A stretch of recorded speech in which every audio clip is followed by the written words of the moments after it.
Olá galera do sétimo ano, tudo bem com vocês? Hoje vamos tratar do capítulo 4, que vai ser reformas religiosas, né?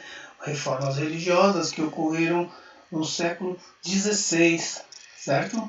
Bom, para começar essa aula, pessoal, eu queria já começar a fazer algumas questões com vocês para a gente poder compreender o que a gente vai estudar, certo? Então, a primeira pergunta que vocês veem aí no slide é: hoje, no mundo, o cristianismo é somente pregado pela religião católica? Ou seja, só existe a religião católica hoje como sendo a cristã pregada no mundo? Ou existem mais religiões de vertente cristã? Próximo, por que nos dias de hoje temos outras religiões que pregam o cristianismo, né? Então, praticamente já está respondendo a primeira questão, né? Então, no caso, não somente a Igreja Católica existe como igreja cristã, existem outras. E a próxima, respondendo já, a gente vai compreender, né? E respondendo já para vocês, as religiões existem, né, de vertente cristã, não só católica, justamente por causa desse acontecimento que foram as reformas religiosas, né, que a gente vai compreender melhor ao longo do conteúdo, certo?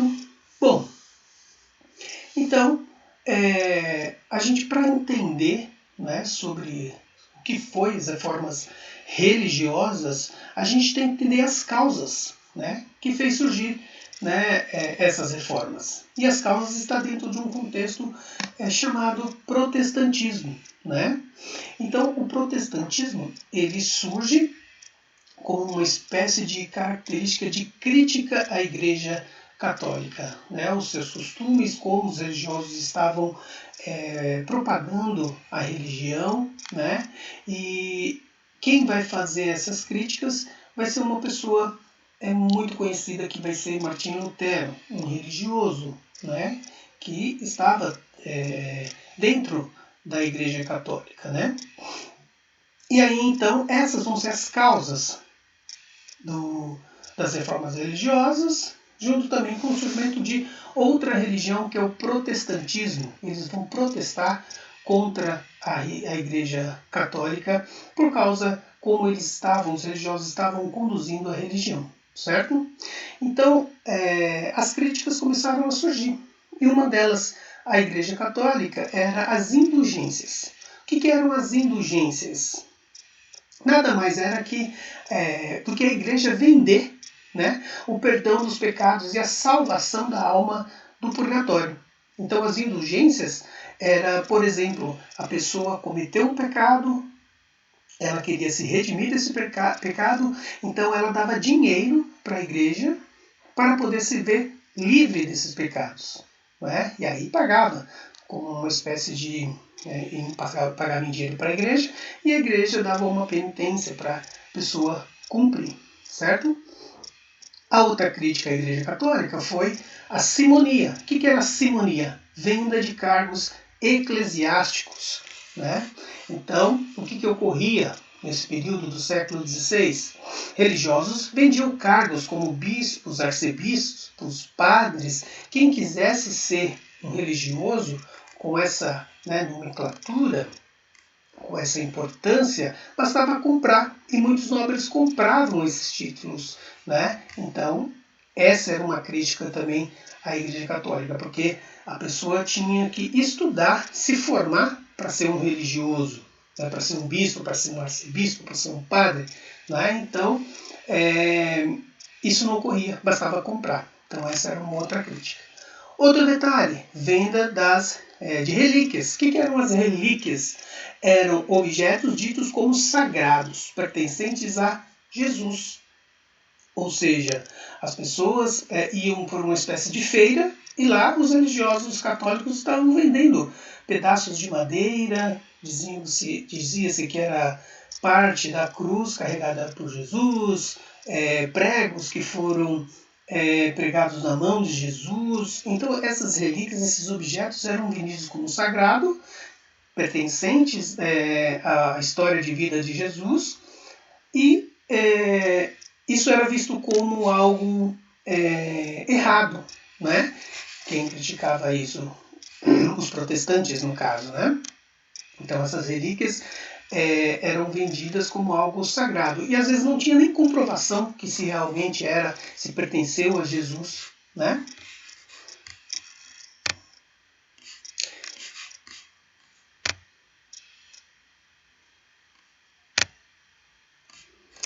Bom, então a igreja, ela gerenciava tudo esses esquemas de corrupção, né, que havia dentro da igreja. A simonia, a indulgência,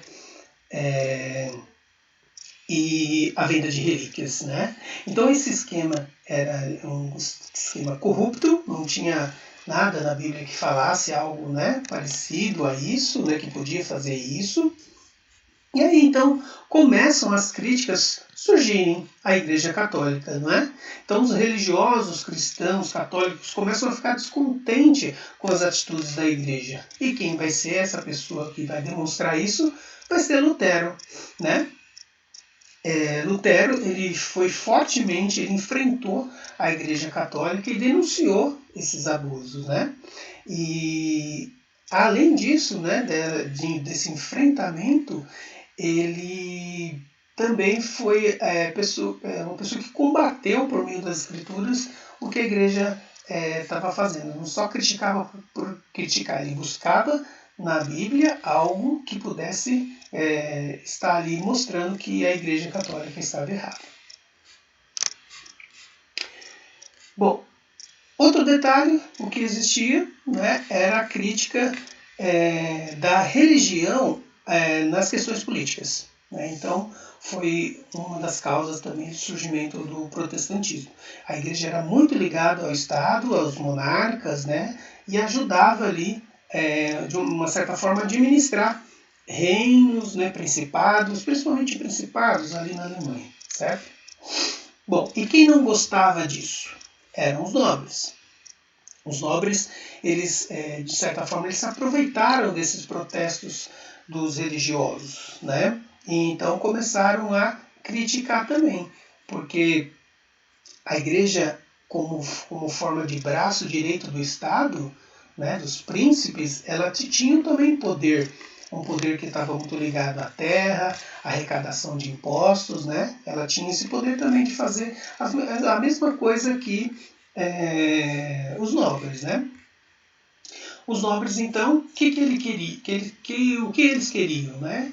Queriam que a igreja cuidasse dos assuntos religiosos, espirituais, e os nobres cuidassem dos assuntos políticos, certo? Então, essas ideias foram se espalhando pela Alemanha, né, onde surgiu o protestantismo aí. E um dos meios de difundir essas ideias, né, de crítica à Igreja Católica foi por meio do surgimento da imprensa. Né, a imprensa chamada prensa de tipos móveis, né, uma máquina que imprimia papéis como uma espécie de gráfica, né, como conhecemos nos dias de hoje. Então isso ajudou a espalhar as ideias por meio de panfletos que eram publicados e espalhados pela Alemanha para as pessoas também se conscientizarem do que a igreja estava fazendo. Ok? Bom,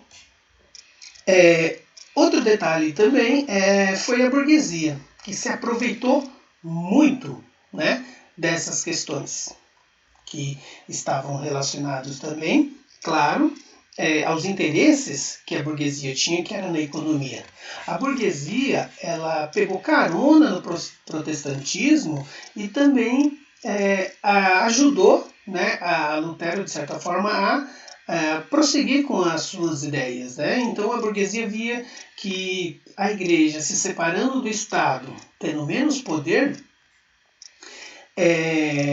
ela não iria mais interferir nas questões da economia, por exemplo. Né? Então a burguesia via a religião como uma impedidora, né? Aquela que atrapalhava os negócios da burguesia. E atrapalhava de que forma? Então, atrapalhava, melhor dizendo, da seguinte forma: a religião ela pregava contra né, a avareza, que era o acúmulo de capital, o apego excessivo ao dinheiro, né? Então a burguesia que gera os seus negócios baseados no lucro e também banqueiros que emprestam dinheiro a juro, então a igreja via que isso era um abuso, né, que eles cometiam, pois eles se aproveitavam de uma situação, né, das pessoas para ganhar dinheiro, né? Aquele que precisava de dinheiro, não tinha, ia recorrer a bancos, né? A financiadores e pagavam juros, né? Tinham que pagar depois muito mais do que eles pegavam. Como é hoje, né? Como os bancos fazem com nós hoje, né, gente? Então a igreja pregava, dizia que não se podia se aproveitar, né, de uma pessoa dessa forma, né? Outro detalhe, e assim, né, a religião ela pregava o quê? A divisão do pão, né, a solidariedade. Então, se a pessoa está passando por uma dificuldade, você tem que ajudar ela sem ganhar nada em troca por causa disso, né? Porém, isso era contraditório na igreja, né? Pois havia a venda das indulgências, né? Ou seja, a venda, uma espécie de comércio que surgiu ali na igreja, a venda dos perdões para a remissão dos pecados, né? Isso ocorria, né? Então a igreja era contraditória aí. Então por isso que as críticas começaram a surgir. Bom, então diante disso, diante desse contexto, surge aí a figura que está aqui na imagem para vocês, que é Martinho Lutero. Ele que vai expor todo esse contexto de corrupção na igreja, né?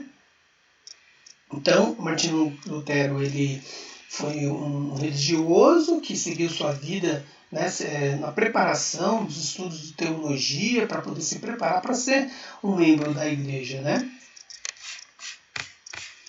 E dentro da igreja ele percebeu esses abusos que a igreja cometia.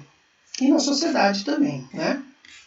Então ele acumulou muitas decepções com a igreja, né? Ele começou a presenciar muita vida de luxo dentro do clero, sendo que eles pregavam, né, uma vida humilde, uma vida simples, né?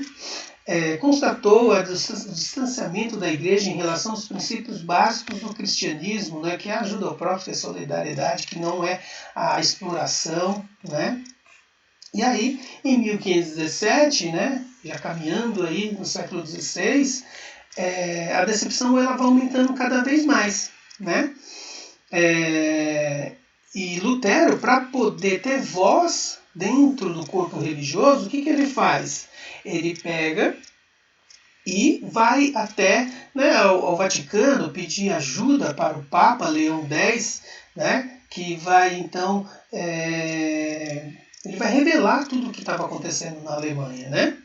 Só que o Papa não vai dar atenção para ele, pelo contrário, né, a Igreja, o Vaticano, o Papa se aproveitou disso porque ganhou muito dinheiro. Ganhou tanto dinheiro que constituiu uma riqueza que foi a reconstrução da Basílica de São Pedro, né, que existe até hoje no Vaticano.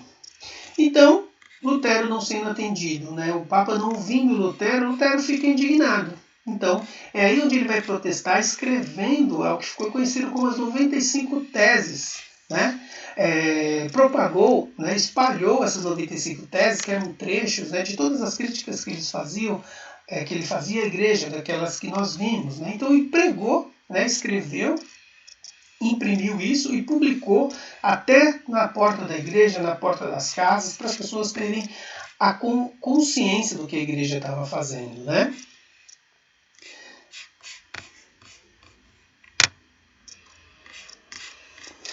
Bom, gente, então vamos parando por aqui nessa aula e na próxima, no vídeo 2, a gente conclui, ok? Obrigado e até a próxima.